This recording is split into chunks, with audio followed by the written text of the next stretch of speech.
तो दोस्तों आज मैं एक्सप्लेन करने वाला हूँ 2022 में आई मूवी कार्तिकेय 2 को। इसकी IMDb रेटिंग है 8.6 आउट ऑफ 10 जो कि मूवी के हिसाब से काफी सही है। मैं मूवी को एक्सप्लेन करूंगा, लेकिन उससे पहले अगर आप हमारे चैनल पर नए हैं तो नीचे लाल कलर से लिखे सब्सक्राइब को दबाकर ग्रे कर दें। इससे आप हमारे चैनल से जुड़ जाएंगे और आने वाली वीडियोस को देख पाएंगे। और जिन्होंने सब्सक्राइब करा हुआ है उनका बहुत बहुत शुक्रिया। आप लोग ऐसे ही चैनल से जुड़े रहिए, मैं आपके लिए वीडियोस लाता रहूंगा। और मुझे थोड़ा और करीब से जानने के लिए आप मेरे इंस्टाग्राम या फिर फेसबुक अकाउंट को भी फॉलो कर सकते हैं, लिंक आपको डिस्क्रिप्शन में मिल जाएगा। तो मूवी की शुरुआत में हम प्रोफेसर राव को देखते हैं जो कि एक प्राचीन किताब में कुछ पढ़ रहे होते हैं। वो एक कहानी पढ़ रहे होते हैं कि एक बार श्री कृष्ण आराम से पेड़ पर बैठकर बांसुरी बजा रहे थे। तभी उसी जंगल में एक शिकारी आता है और हिरन को मारने की कोशिश करता है, पर उसका धनुष हिरन को ना लगकर श्री कृष्ण के पैरों पर जा लगता है। अगले ही पल हम देखते हैं कि एक बहुत बड़ी सुनामी द्वारका शहर को डुबा देती है और वहां पर बसे सभी लोग इधर से उधर भागना शुरू कर देते हैं। वहीं ऊंचाई पर खड़े उद्धवा श्री कृष्ण द्वारा दिए गए एक कड़े को देख रहे होते हैं। फिर एक फ्लैशबैक दिखाया जाता है जहां श्री कृष्ण उद्धवा से कह रहे होते हैं कि द्वारका की समाप्ति और यादव कुल की कर्म प्राप्ति ये सब पहले से ही लिखे हुए हैं। इनका आरंभ मेरे अवतार के अंत के साथ जुड़े रहेंगे। जो आने वाला युग है वो कलयुग है। वहाँ चोरी धर्म होगा, ऊंचा बोलने वाला ज्ञान होगा, राजा ही चोर होगा, ऐसे दिन आने वाले हैं। श्री कृष्ण अपने पैर से एक कड़ा निकालकर उद्धवा को देते हैं और कहते हैं कि उस कलयुग की विपत्ति से रक्षा करने के लिए मैं तुम्हें ये कड़ा दे रहा हूँ। फिर इसके बाद कहानी प्रेजेंट में आती है जहाँ हम देखते हैं कि प्रोफेसर राव उस किताब के कुछ पन्ने फाड़ कर लेके चले जाते हैं। अब इसके बाद हम एक लड़के को देखते हैं जिसका नाम कार्तिकेय होता है और वो पेशे से डॉक्टर होता है, पर उसके साथ साथ वो और भी कई तरह के काम करता था। एक बार हॉस्पिटल में सांप घुस आता है तो वो उसे अपने हाथ में पकड़ने में कामयाब हो जाता है। सभी लोग उसके ऐसा करने पर चमत्कार समझते हैं, पर वो समझाता है कि मैंने अपनी हार्ट बीट और पल्स रेट को नॉर्मल कर लिया, जिससे कि सांप को मेरी वाइब्रेशन से फील हुआ कि मैं उसे हानि नहीं पहुंचाऊंगा, जिससे कि वो मेरे हाथ में आ गया।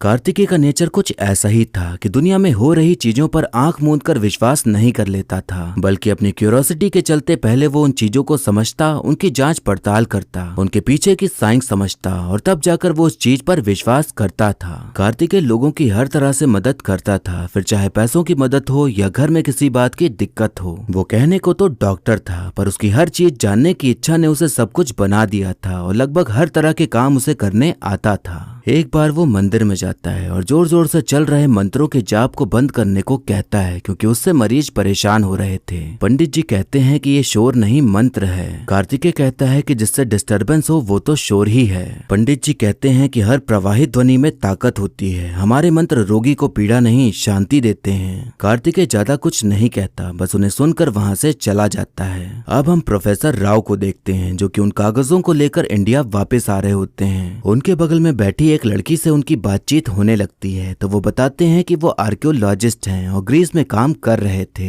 उन दोनों में खूब बातचीत होती है और ऐसे ही सफर कट जाता है। और जब प्रोफेसर राव वहां से निकल जाते हैं तो लड़की शांतनु नाम के एक आदमी को कॉल करके बताती है कि प्रोफेसर राव यहाँ से निकल चुके हैं। यहाँ हमें पता चलता है कि वो लड़की बस उन पर नजर रख रही थी और शांतनु की नजर उन कागजों पर थी जो प्रोफेसर राव के पास थे, क्योंकि उनमें कुछ ऐसे राज छुपे थे जो अभी आगे चलकर खुलेंगे। अब हम देखते हैं कि एक आदमी जो कि मेयर होता है वो अपने बेटे की लंबी उम्र के लिए ICU के अंदर हवन करवा रहा होता है कि तभी वहां पर कार्तिकेय आता है और उन्हें ये सब बंद करने को कहता है, क्योंकि उसके बेटे को ऑक्सीजन की कमी के लिए वेंटिलेटर पर रखा गया था, पर अब ऐसे लकड़ियां जलाकर कार्बन मोनोऑक्साइड पैदा हो रही थी। मेयर उसकी बात नहीं सुन रहा होता तो कार्तिकेय उन्हें एक थप्पड़ मार देता है और तुरंत बाहर निकल जाने को कह देता है। उसने एक मेयर को थप्पड़ मारा था तो उसकी नौकरी पर बात आ जाती है, तो उसकी गलती न होने पर भी उसे 2 हफ्ते के लिए सस्पेंड कर दिया जाता है। अब हम देखते हैं कि प्रोफेसर राव एक जगह पर खुदाई कर रहे होते हैं कि तभी उन्हें एक बक्से में एक तरह की चीज मिलती है जो कि बहुत अनोखी थी। जब ये खुदाई चल रही थी तो एक बैल कार्तिकेय के घर में आकर तोड़ फोड़ मचाने लग जाता है, जैसे कि वो कुछ उसे बताना चाहता हो। अगली सुबह जब कार्तिकेय की माँ तोड़ फोड़ देखती हैं तो वो काफी घबरा जाती हैं कि ये सब कौन करके चला गया।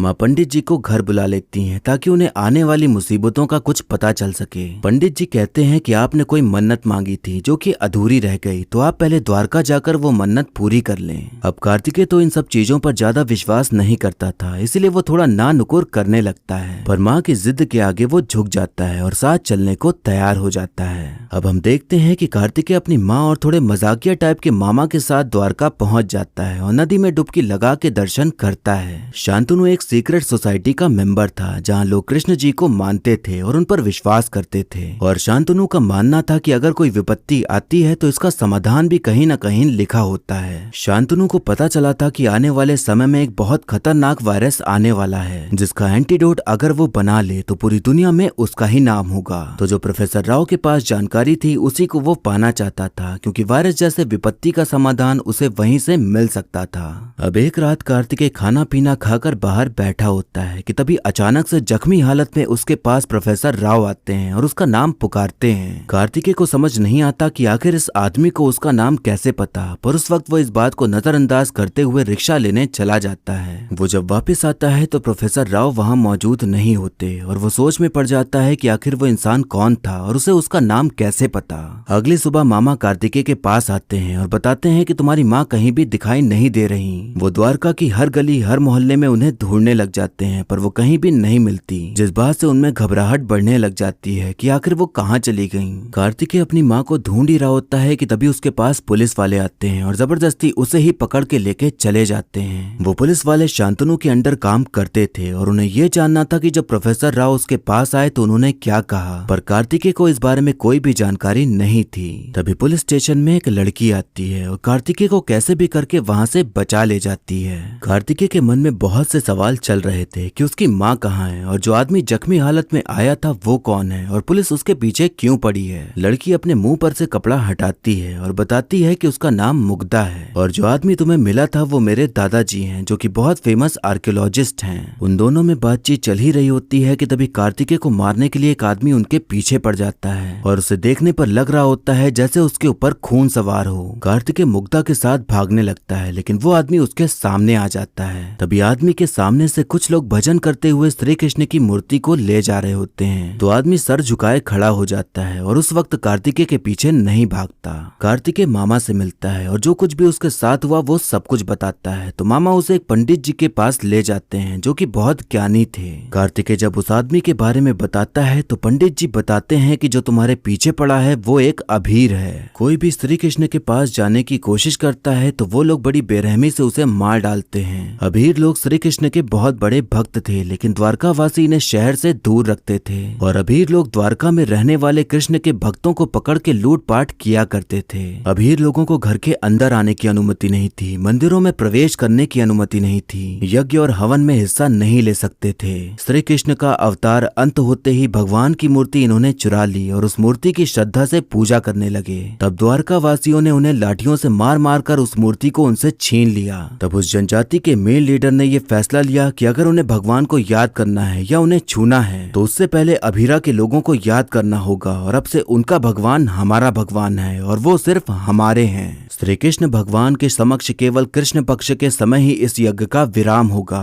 उस दिन को छोड़कर किसी और दिन अगर कोई भी भक्त भगवान को छूने का प्रयास करेगा तो वो मारा जाएगा। द्वारका जल समाधि के बाद बचे हुए द्वारकावासी इन अभीरों से डरने लगे। समय बदलता गया, नागरिकता बदलती गई, पर जिस प्रथा को अभीरों ने अपनाया था वो अब तक चली आ रही है और उनमें से एक अभीर ने ही तुम्हारा पीछा किया था। मुग्धा कार्तिकेय से कहती है कि मेरे दादाजी तुमसे मिले थे तो इसका मतलब तुम्हारा श्री कृष्ण से कोई नाता जरूर है और तुम्हारा श्री कृष्ण से नाता है इसलिए अभीर तुम्हारे दुश्मन हैं। प्रोफेसर राव को पता था कि उन पर मुसीबत आने वाली है और उन्हें यह भी पता था कि सभी मुसीबतों का समाधान कार्तिकेय है, पर अब कार्तिकेय को ही समझना था कि वो इन सबसे कैसे जुड़ा है। अब हम देखते हैं कि कार्तिकेय को माँ मिल जाती हैं और वो कहीं गायब नहीं हुई थी बल्कि एक प्रवचन में जाकर बैठ गई थी। कार्तिकेय उन्हें फिर से उसी प्रवचन में जाने को कह देता है क्योंकि इतना सब कुछ हो रहा था तो उनकी जान को खतरा हो सकता था। अब कार्तिकेय, मुग्धा और मामा प्रोफेसर राव के ऑफिस में जाते हैं तो उन्हें वहाँ पर वही कागज मिलते हैं जो प्रोफेसर राव एक किताब से फाड़कर लाए थे। श्री कृष्ण द्वारा दिए कड़े को लेकर द्वारका से निकले उद्धवा उसके लायक जो व्यक्ति है वही उस तक पहुँच सकता है ऐसे आधार बनाए थे। उद्धवा के छुपाए गए उस कड़े को पाने के लिए कई सालों से खोज चल रही है। कलयुग के समय में कई राजाओं ने उस कड़े को पाने के लिए प्रयत्न किए और कई सुराग बनाए पर पहुंच नहीं पाए। उन सुराखों में से एक सुराग ऐसा था जिसके बारे में प्रोफेसर राव को पता चल गया था, जो कि मोर की आकृति के रूप में था, पर उन्होंने उसे छुपा दिया और सुराग तक पहुंचने के लिए उन्होंने एक सुराग उस कमरे में ही छुपा रखा था। कार्तिकेय हर तरफ नजर दौड़ाता है तो उसे एक पेंटिंग दिखाई पड़ती है जो कि कृष्ण तालाब की होती है। अब वो सभी लोग वहीं पर पहुंच जाते हैं और कार्तिकेय डुबकी लगाकर उस तालाब से वो मोर जैसे दिखने वाली आकृति ढूंढ निकालता है। तभी वहां पर शांतनु द्वारा भेजे गए कुछ गुंडे आ जाते हैं जो कि उस वस्तु को पाना चाहते थे, पर कार्तिकेय उन सबको मार मार कर वहां से भगा देता है। कार्तिकेय कहता है कि जब तक मेरे पास ना आए तब तक समस्या है, लेकिन एक बार मुझ तक पहुंच गई तो वो समाधान है। ये मेरे हाथ क्यों आया वो मैं नहीं जानता, इसके पीछे क्या कहानी है वो भी नहीं जानता, लेकिन इसमें शामिल हुए बिना इसमें मेरा किरदार है, इसलिए इसका अंत भी मेरे ही हाथों लिखा है। अब शांतनु अपनी पावर दिखाते हुए हर जगह नाकाबंदी करवा देता है ताकि वो लोग कहीं भी ना जा पाएं। कार्तिकेय को पता चलता है कि मोर जैसे दिखने वाली जो वस्तु उसे मिली है वो वेनेडियम की बनी हुई है, तो वो गर्म पानी लेता है और उसके ऊपर डाल देता है, जिससे कि तापमान बदलने पर उसका रंग भी बदल जाता है और उस पर लिखी हुई चीजें दिखाई देने लगती हैं। उसमें जो लिखा हुआ था उससे ये हिंट मिलता है कि उन्हें अब गोवर्धन गिरी जाना होगा, पर यहाँ दिक्कत ये थी कि वो वांटेड लिस्ट में आ चुके थे तो इतनी आसानी से नहीं जा सकते थे। तभी कार्तिकेय को सुलेमान नाम का एक ट्रक ड्राइवर दिखाई पड़ता है, तो वो उससे मदद मांगने के लिए जाता है ताकि वो उसके ट्रक से गोवर्धन गिरी पहुंच सके। अब वो सभी लोग गोवर्धन पर्वत पहुंच जाते हैं और सुराग ढूंढने लग जाते हैं, पर उन्हें वहां कुछ भी नहीं मिलता। जब वो लोग वापस आते हैं तो देखते हैं कि एक आदमी ने सुलेमान को पकड़ लिया है, क्योंकि उस आदमी ने वांटेड वाला पोस्टर देख लिया था। अब वो आदमी उन सभी को एक बाबा के पास ले जाता है जो कि झाड़ फूक करते थे और वहीं पर ही कैद कर देता है। कार्तिकेय देखता है कि वहां पर बाबा एक लड़की के शरीर से भूत उतारने की कोशिश कर रहा है। कार्तिकेय को एक आइडिया आता है और वो मामा का गमछा और सुलेमान का रुमाल एक साथ बांधकर खिड़की में लगी रॉड को तोड़ देता है और फिर सभी वहां से भाग निकलते हैं। कार्तिकेय उस लड़की के पास जाता है और बाबा को मारकर उसे बचा लेता है। फिर लड़की को कमरे में ले जाकर उसे अच्छे से तैयार करके बाहर लाता है, तो सभी लोग देख के हैरान हो जाते हैं कि जो अभी एकदम चुड़ैल सी लग रही थी वो एकदम अच्छी कैसे हो गई। कार्तिकेय बताता है कि इसकी दोस्त कुएं में गिरकर मर गई थी और उसने उसे तड़प तड़प कर मरते देखा। जब भी उसको वो पल याद आता तो वो डर जाती और रोने लगती। आप लोगों ने उसके दर्द को समझे बिना उसके रोने धोने को पागलपन समझा और उसके डर को इस बाबा ने चुड़ैल बना दिया। लड़कियां अपने अंदर हजारों डर और सच छुपा लेती हैं। घर में बताने वाली छोटी छोटी समस्याओं को भी आप लोग ऐसे पाखंड और अंधविश्वास का नाम देंगे तो ऐसे ही पाखंडी लोग आपको बेवकूफ बनाकर उनकी जिंदगियों से खेलते रहेंगे। अब कार्तिकेय गांव वालों की आंखें खोलने और एक अच्छा संदेश देने के बाद अपनी खोज पर दोबारा से निकल पड़ता है कि तभी उसे एक पत्थर में मोर की आकृति दिखाई पड़ती है। जो वस्तु उसके पास थी वो एक चाबी की तरह काम करती थी, तो वो उसका इस्तेमाल करता है तो वहाँ एक द्वार खुल जाता है। गुफा के अंदर उन्हें एक टेलीस्कोप जैसा कुछ मिलता है जो कि एक तरह का दूसरा सुराग था कड़े तक पहुँचने का। अगली सुबह जब कार्तिकेय सोकर उठता है तो देखता है कि मुग्धा वहाँ से गायब है और टेलीस्कोप भी ले गई है, तो उसके दिमाग में ये आता है कि वो शायद धोखेबाज निकली। तभी अचानक से उन पर कोई हमला कर देता है और जब कार्तिकेय को होश आता है तो देखता है कि वो उल्टा लटका हुआ है और सुलेमान और मामा जमीन में गड़े हुए हैं। ये सब कुछ शांतनु ने किया था और उन्हें ऐसे ही मरने के लिए छोड़ दिया था, पर तभी वहाँ मुग्धा आ जाती है और उन सबको बचा लेती है। वो सभी लोग सोच रहे थे कि मुग्धा भाग गई, पर वो एक आदमी से मिलने गई थी जिससे पता चला था कि अगर उन्हें टेलीस्कोप के बारे में जानकारी चाहिए तो उन्हें धनवंतरी नाम के एक आदमी के पास जाना होगा। अब सभी लोग धनवंतरी से मिलने के लिए उसके घर पहुंच जाते हैं, तो उन्हें पता चलता है कि वो देख नहीं सकते, पर वो इतने बुद्धिमान हैं कि आंखें ना होने पर भी सब कुछ जानते और समझते हैं। सभी लोग सोच में पड़े होते हैं कि जो इंसान देख नहीं सकता वो इतना बुद्धिमान और ज्ञानी कैसे हो सकता है। तभी धनवंतरी कहते हैं कि दृष्टि और विज्ञान में कोई संबंध नहीं है। मैं देख नहीं सकता तभी तो आज मैं वो बन पाया जो मैं आज हूँ। वो कहते हैं कि जो आज की साइंस और टेक्नोलॉजी है वो हजारों साल पहले और भी ज्यादा एडवांस थी। ये मानने वालों में से एक प्रोफेसर राव भी थे। उनके भरोसे को मजबूत करने के लिए एक सीक्रेट सोसाइटी बनाई गई थी। उस सोसाइटी में सभी लोग बस अपने मतलब के लिए काम करना चाहते थे, लेकिन प्रोफेसर राव ही थे जो देश की भलाई के लिए काम करना चाहते थे। सीक्रेट सोसाइटी से छुपाकर प्रोफेसर राव भगवान के कड़े के बारे में जानकर उसमें लिखे मेडिकल इंस्क्रिप्शन से आने वाली महामारी से सबको बचाना चाहते थे। एक दिन प्रोफेसर राव की नजर कार्तिकेय पर पड़ती है और उसका पीछा करते हुए उन्हें समझ आता है कि यही वो इंसान है जो उनके अधूरे काम को पूरा कर सकता है, यानी कि वो कड़ा पाने के लायक कार्तिकेय ही है। धनवंतरी ये सब बता ही रहे होते हैं कि तभी कार्तिकेय उन्हें टोकते हुए कहता है कि एक कड़े में मेडिकल इंस्क्रिप्शन कैसे लिखा जा सकता है, खुद एक वैज्ञानिक होकर आप ऐसी बातें कैसे कर सकते हैं। धनवंतरी कहते हैं कि हमें दिखाई नहीं दे रहा तो इसका मतलब ये नहीं कि वहाँ कुछ नहीं है। श्री कृष्ण को भगवान की मोहर लगाकर मनुष्य और धरती से अलग मत करो, वो बायोलॉजिकली इस धरती पर ही पैदा हुए और यहीं बड़े हुए हैं। वो एक अपार बुद्धि, ऊंचे सिद्धांतों से जन्म लेकर इस धरती पर चलने वाले इंसान हैं। गीता के द्वारा करोड़ों लोगों को राह दिखाई, उनसे बढ़कर गुरु और कौन हो सकता है। रक्षा के लिए समुद्र के बीच में द्वारका नगरी बसाई, तो उनसे बड़ा आर्किटेक्ट कौन हो सकता है। आंखों से मन की बातें समझने वाला, उनसे बड़ा साइकोलॉजिस्ट कौन हो सकता है। बांसुरी बजा के गाय और गोपियों को बांधने वाला, उनसे बड़ा संगीतकार कौन हो सकता है। धर्म के लिए युद्ध करो ये कहने वाला, उनसे बड़ा वीर कौन हो सकता है। वो योद्धा, टीचर, गायक हैं और उससे भी बढ़कर हैं, और वो सब कुछ हैं। वो मेरे लिए भगवान से बढ़कर हैं। मैं उनकी महानता की पूजा करता हूँ। उनकी सारी बातों को सुनने के बाद कार्तिकेय कहता है कि आपकी बातों से आज पता चला कि भगवान को पूजने से बढ़कर उन्हें समझना जरूरी है। अब धनवंतरी उस टेलीस्कोप को छूकर बताते हैं कि ये टेलीस्कोप पहाड़ों में इस्तेमाल किया जाता है, और अगर इस्तेमाल करना है तो चंद्रशिला पर्वत पर जाकर करना होगा। अब वो चारों लोग उस पर्वत की ओर जाने के लिए आगे बढ़ने लगते हैं, लेकिन तभी बीच में पुलिस उनका रास्ता रोक लेती है। सड़क किनारे एक नदी जमी हुई थी, तो कार्तिकेय उसी के ऊपर ट्रक चलाते हुए वहां से भागने लग जाता है, लेकिन पेट्रोल खत्म हो जाने के कारण ट्रक रुक जाता है। तो वो लोग तुरंत वहां से निकल जाते हैं और ट्रक वहीं डूब जाता है। अब वो सभी लोग सोच ही रहे होते हैं कि वहां से आगे कैसे जाएं कि तभी उनके सामने शांतनु के गुंडे आ जाते हैं और टेलीस्कोप मांगने लग जाते हैं। इससे पहले कि कार्तिकेय उन्हें मार मार कर बर्फ चटाता, वहां अभिर आ जाता है और गुंडे का सर धड़ से अलग कर देता है। फिर अभिर उन्हें मारने के लिए आगे बढ़ता है, लेकिन फिर अचानक से रुक जाता है। मामा बताते हैं कि अभी कृष्ण पक्ष का समय चालू हो गया है, तो इस घड़ी में ये लोग हिंसा नहीं करते और ये अगले 24 घंटे तक हमें कुछ नहीं करेगा। इस बात से उन्हें राहत मिलती है और फिर से अपने गंतव्य की ओर पहुंचने के लिए चल देते हैं। पर अभिर भी उनके साथ ही चल रहा होता है, क्योंकि भले ही वो मार नहीं सकता था, लेकिन उनके साथ तो चल ही सकता था। अब सभी लोग एक जगह पर जा पहुंचते हैं जहां पर श्री कृष्ण की मूर्ति रखी हुई थी, लेकिन उनके हाथों में बांसुरी नहीं थी।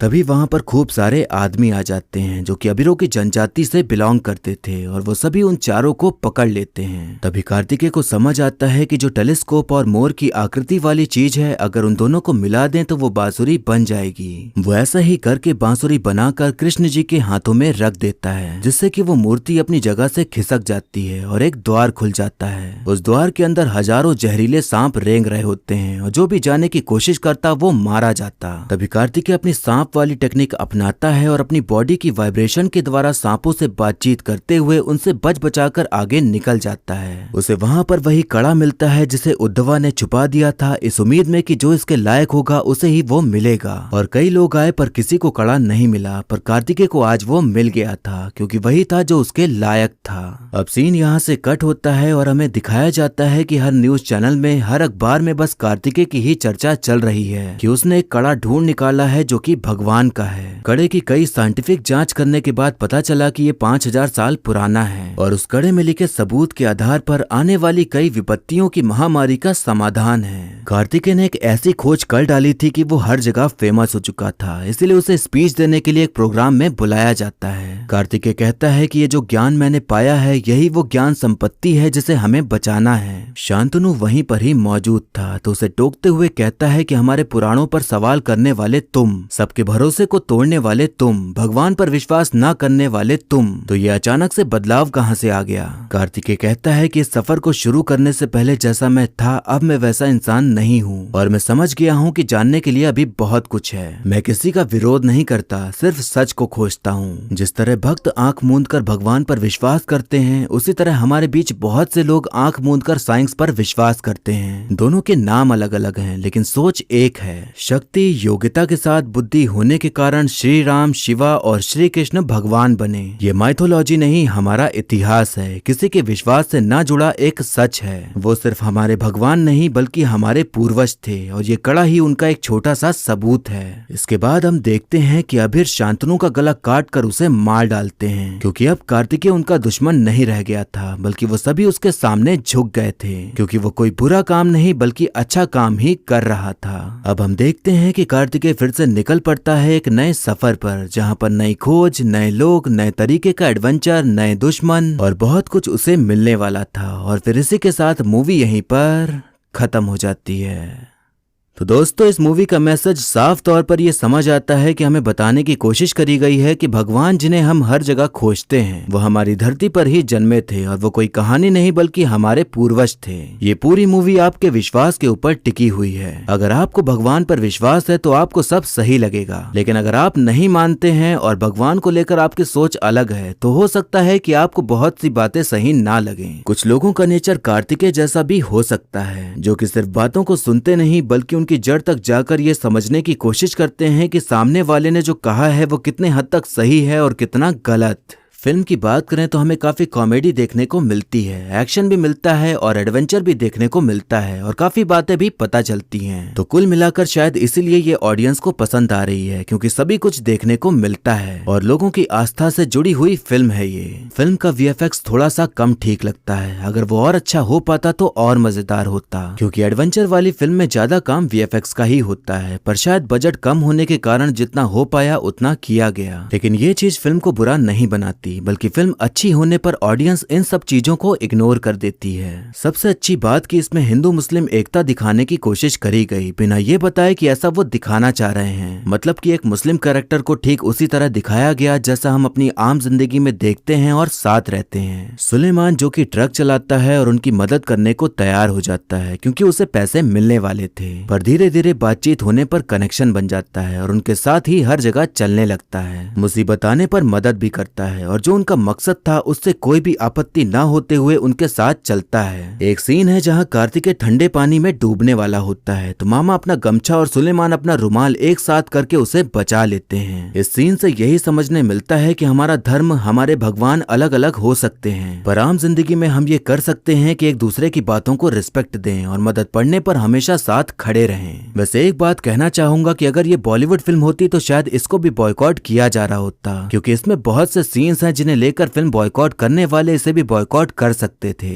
कार्तिकेय का मंत्र जपने से रोकना और कहना कि इससे शोर होता है, उसका साइंस पर ज्यादा विश्वास होना ना कि भगवान पर, एक मुस्लिम ड्राइवर का दिखाना जबकि हिंदू ड्राइवर भी ले सकते थे, बाबा को दिखाना जो कि ढोंगी है। बॉयकॉट करने वाले लोग ऐसे ही बातों को देखकर बॉयकॉट ट्रेंड चलाते हैं। एग्जाम्पल के तौर पर देखें तो ब्रह्मास्त्र के ट्रेलर में ये दिख गया था कि रणबीर ने जूते पहने हुए हैं तो उसका बॉयकॉट शुरू हो गया। फिर डायरेक्टर ने क्लियर किया कि वो मंदिर में नहीं बल्कि दुर्गा पूजा पंडाल में है, इसलिए उसने जूते पहन रखे हैं। तो जब ऐसे ही छोटी छोटी बातों को लेकर मूवी को बॉयकॉट किया जाता है तो फिर इस मूवी को बॉयकॉट क्यों नहीं किया गया बल्कि इसकी तारीफ में हैशटैग चलाए गए। साफ तौर पर यह समझ आता है कि कभी कभार बेमतलब में ही मतलब निकालने की कोशिश की जाती है। अब जिस तरह से यहाँ पर एक मुस्लिम ड्राइवर होने पर किसी को आपत्ति नहीं हुई, तो उसी तरह बॉलीवुड फिल्म में किसी कैरेक्टर का मुस्लिम होना कैसे बुरा हो जाता है। अभी बॉलीवुड वर्सेस साउथ इतना चल रहा है कि बस लोगों को बॉलीवुड को गरियाने का मौका चाहिए और साउथ वाले जो दिखाएं वो सब अच्छा ही दिखता है और कोई बुराई दिखती ही नहीं है। अगर यही स्टोरी लाइन बॉलीवुड में होती तो शायद इसे भी बॉयकॉट किया जा रहा होता। वैसे जो RRR आई थी उसमें भी मुस्लिम कैरेक्टर दिखाया गया था और पॉजिटिव वे में ही दिखाया गया था, लेकिन तब भी उस फिल्म को लोगों ने देखा और आज पूरी दुनिया उस फिल्म की बात कर रही है। मैं ये नहीं कह रहा कि फिल्म में प्रोपेगेंडा नहीं होता, पर हर फिल्म में प्रोपेगेंडा हो और वही ढूंढा जाए ये जरूरी नहीं। कुछ फिल्में होती हैं जिन्हें देखकर ही समझ आ जाता है कि यहाँ कुछ और ही कहानी बताई जा रही है, पर हाल फिलहाल माहौल जैसा बनाया गया है उस हिसाब से अब सभी फिल्में बॉयकॉट करते रहने का कोई मतलब नहीं है। पूरी फिल्म इंडस्ट्री एक ही थाली के चट्टे बट्टे हैं। आज आप साउथ साउथ कर रहे हैं, पर हर चीज का वक्त आता है और एंटरटेनमेंट के इंडस्ट्री में अगर कुछ नया ना हो तो ऑडियंस बोर होने लग जाती है। एग्जाम्पल के तौर पर आप सोशल मैसेज देने वाली मूवीज को देख लीजिए जिसमें भर भर के कॉमेडी होती थी।